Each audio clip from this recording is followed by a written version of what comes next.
Shalom, que Dieu nous bénisse.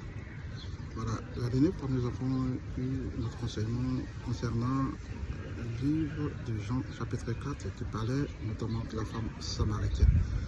Et aujourd'hui nous allons voir la seconde partie. Comme la dernière fois je vous ai expliqué, Jésus se rendant à Galilée est passé par le territoire de la Samarie. Et lorsqu'il est arrivé à Samarie, il s'est arrêté auprès d'un puits dans la ville de Sychar. Et lorsqu'il était là, il était environ midi et il eut soif. Et donc lorsqu'il s'était arrêté à côté du puits, là il a vu une femme samaritaine venir. Et celui-ci lui a demandé de l'eau à boire. Bon, je vais vous épargner les détails parce que j'ai déjà fait la première vidéo pour pouvoir comprendre cette deuxième vidéo. Et il fallait que je regarde la première vidéo. Amen. Et donc, nous allons poursuivre en ce qui concerne en fait les 5 maris dont Jésus a parlé. Donc, je lis la parole de Dieu dans le livre de Jean chapitre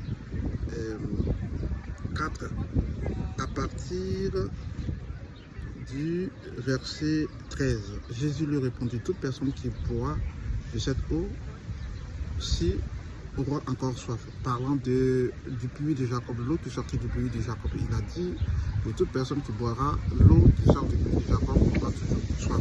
Mais par contre, en revanche, celui qui boira de l'eau que je lui donnerai n'aura plus jamais soif, et l'eau que je lui donnerai deviendra en lui une source d'eau qui jaillira jusqu'à dans la vie éternelle. En fait, il voulait dire que la parole, comme nous avons dit ici dans plusieurs versets, que l'eau ici symbolisait la parole. Donc, la parole que Christ allait donner à cette dame-là, ou bien va donner à toute personne qui vient à lui, s'abreuver aux sources, puisque lui-même, il est l'eau qui ne tarit jamais, il est la source d'eau vive. Donc, toute personne qui boira cette eau-là en lui, qui symbolise la parole qu'il donnera, cette personne n'aura plus jamais soif. Donc, ce n'est pas une eau physique, mais c'est une eau spirituelle. Amen. Donc, la femme lui dit: Seigneur, donne-moi de cette eau en fait que je n'ai plus soif et que je n'ai plus à venir puiser ici. Donc la femme, ayant reçu cette révélation-là, va dire au Seigneur de lui donner cette eau vive et qui va étancher sa soif, et jamais elle n'aura à venir puiser encore l'eau des sources, l'eau du puits. En somme, la femme voulait que Jésus lui donne en fait cette parole révélée-là qui est en lui, et que lorsqu'elle aura reçu cette véritable parole-là, elle sera une source de bénédiction non seulement pour sa famille, mais elle sera aussi une source de bénédiction pour sa nation ou son peuple. Voilà. Donc, ceci, on continue toujours dans Jean chapitre 4. Cette fois-ci, nous allons venir dans le verset 16, en fait, le verset qui nous intéresse à proprement parler. Va appeler ton mari, lui dit Jésus, et reviens ici. La femme lui répondit: je n'ai pas de mari. Jésus lui répondit: tu as bien fait de dire je n'ai pas de mari, car tu as eu 5 maris et l'homme que tu as maintenant n'est pas ton mari. En cela tu as dit la vérité. Seigneur, lui dit la femme, je vois que tu es un prophète. Amen. Donc on va s'arrêter là. La vidéo dernière, j'avais dit que ici, Jésus ne voulait pas parler de mari physique, mais plutôt du mari spirituel, qui n'est autre que cette personne-là qui lui enseigne la parole. Et donc, j'en veux pour preuve, nous étions autour de l'an 30 jusqu'à l'an 33 ou l'an 35. Amen. Et à cette époque-là, il était interdit en fait à une femme d'avoir plusieurs hommes. Vous convenez avec moi que la femme qui a été prise en flagrant délit d'adultère a été lapidée, et n'eût été la vigilance de Jésus, n'eût été que Jésus soit arrivé sur le lieu, cette femme serait morte. Amen. Donc il était inconcevable en cette époque-là qu'une femme ait plusieurs maris. Mais vous savez aujourd'hui que l'égalité de la femme, soit les lois, je vais dire, qui ont été prises depuis peu, qui datent en fait de 1946.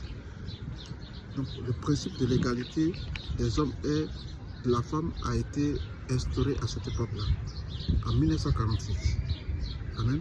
Donc le principe de l'égalité entre les hommes et la femme, hein, dans tous les domaines, est désormais inscrit dans le préambule de la Constitution. Et ce n'est qu'en 1947 que la première femme a été nommée ministre. Donc c'est à partir de 1947 que nous avons constaté réellement l'égalité entre l'homme et la femme.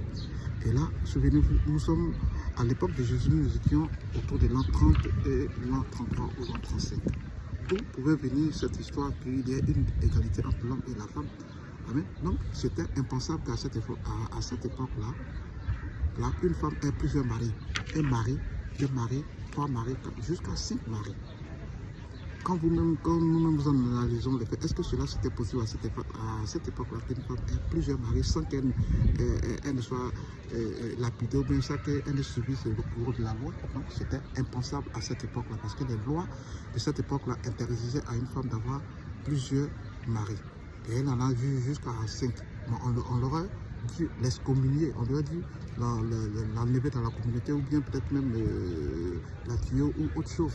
Donc, il était impensable qu'à cette époque-là, une femme ait jusqu'à 5 maris. Cette révélation n'était autre que simplement, Jésus voulait dire par là que c'est lui qui enseignait la parole, mais celui de qui a reçu ces enseignements-là, c'était des enseignements erronés, tout simplement. Les maris, quand physiquement, lorsque la femme veut mettre au monde des enfants, elle reçoit la sémence physique qui vient de l'homme. Et cette sémence-là lui est transmise et elle, à son tour, met au monde des enfants de manière physique. Ça se passe comme ça de manière physique. Maintenant, spirituellement, nous recevons la sémence de Dieu. Parce que la Bible déclare dans le livre de Éphésiens chapitre 5, verset 32, et je lis, ce mystère est grand. Je dis cela par rapport à Christ et à l'Église. Amen. Donc, il est dit que Christ est l'époux, sinon le mari de l'Église. L'Église qui constitue ici la femme reçoit la sémence. Et les personnes qui reçoivent la sémence là de Dieu sont ici les pasteurs. Et ils reçoivent cette sémence là de Dieu, de Jésus et de l'Esprit. Amen. Donc je l'ai déjà expliqué dans d'autres vidéos, vous pouvez voir. Et se soumettre au monde ce qu'on appelle des enfants et des enfants spirituels. C'est cela que Timothée a dit. Et je cite dans le livre de Tite, chapitre 1, verset 4, « Je te prie, mon enfant, que j'ai engendré étant dans les chaînes. » Donc il parlait ici à Timothée. Son enfant qu'il a engendré étant dans les chaînes, c'est-à-dire qu'il était en prison. Mais est-ce que Timothée étant un homme pouvait mettre au monde, pouvait accoucher, sinon pouvait mettre au monde un enfant? Sinon l'apôtre Paul qui s'adresse ici à Timothée. L'apôtre Paul étant un homme, est-ce qu'il peut engendrer, est-ce qu'il peut mettre au monde de manière physique quelqu'un? C'est pas possible. La science nous a toujours appris que c'est l'homme qui transmet la sémence à la femme et celle-ci met au monde des enfants. Donc, le mari dont vous voulez parler ici, en fait, Jésus, c'était en parabole. Sachez que Jésus a beaucoup parlé en parabole. Et ces paraboles-là ont donné plusieurs interprétations puisqu'il y a eu plusieurs doctrines. Donc les pharisiens là, ont interprété ces différentes paraboles-là de Jésus comme étant de manière physique. Non? Et à cette époque-là, ceux qui donnaient ici, ceux qui propagaient ici la fausse vérité étaient les pharisiens, les sadducéens et toute leur communauté. En fait, ils transformaient en fait la parole qui n'était pas la parole de vérité. Donc Jésus est venu rétablir la vérité en prêchant ici la parole authentique. Et donc le mari dont vous voulez parler, Christ, ce n'était pas le mari physique, c'était le mari spirituel qui donnait, en fait, qui était autre que son pasteur, qui lui donnait la sémence. Donc ici, bien entendu, la sémence ici, c'est la parole de Dieu. Donc nous recevons cette sémence-là de Dieu le Père, Dieu le Fils, Dieu l'Esprit. Et la personne qui reçoit cette sémence-là, ce sont ceux-là même qu'on appelle les hommes de Dieu,